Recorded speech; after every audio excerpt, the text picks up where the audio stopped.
বিদেশ থেকে সদ্য চলে এসছে, বাজার খুঁজছে, বাট বাজার আর খুঁজে পায় না। একটা বাতাসা, একটা বাতাসা চাই, একটা বাতাসা, একটাই। দোকান আছে? বিদেশ থেকে সদ্য চলে এসছে, বাজার খুঁজছে, বাট বাজার আর খুঁজে পায় না। এই তো আলু, আলু চাল এখানেই পেয়ে যাবে। এই তো আলু।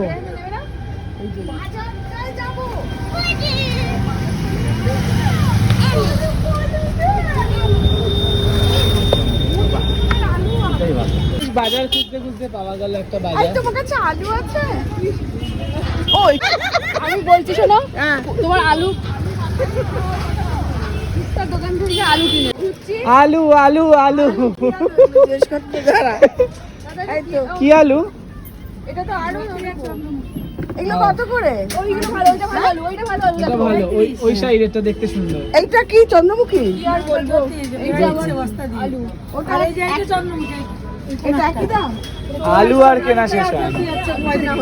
একটা বাতাসা, একটা বাতাসা চাই, একটা বাতাসা, একটাই। নইলে তোমার বাতাসা কিনতে কালো। কত ভালোবেসে খাওয়াচ্ছে দেখো। ও জানিস কে? ও টিভির নায়িকা, কিন্তু ও সিরিয়াল করে, চিনিস এটা? ফাইনালি কেনা ডান বাচ্চারা। আমি দেখালি না? কি দেখাবো? ওই যে আমি এত দামি এই তো এত দামি জিনিসপত্র কিনেছো। হ্যাঁ, মাঝ রাস্তায় আমাকে একা রেখে ছেড়ে পালাচ্ছে। তো আমরা খুব মজা করতে করতে ফিরলাম। এবার বিদেশি মাসিকে ছাড়ার পালা। তো আইটিসিতে চলে এসেছি, মাসিকে ছাড়বো। খুব ভালো সময় কাটলো।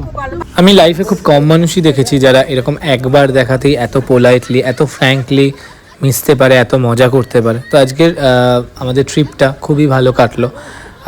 এরকম মানুষ প্রত্যেকটা মানুষের লাইফে খুব দরকার, এরকম মানে এত সুন্দরভাবে ফ্র্যাঙ্কলি কথা বলার জন্য, যাকে মন খুলে সব বলা যায়। যাই হোক, তো চলো আমি এবার সুস্মিতা দি আমাকে ছেড়ে দিয়ে তারপর বাড়ি যাবে। তো আজকের মতো ব্লগটা এখানে। অবশ্যই কমেন্ট করে জানিও কেমন লাগলো, আর অবশ্যই আমি দোকানের নাম্বার দিয়ে দেবো নেক্সট ব্লগে।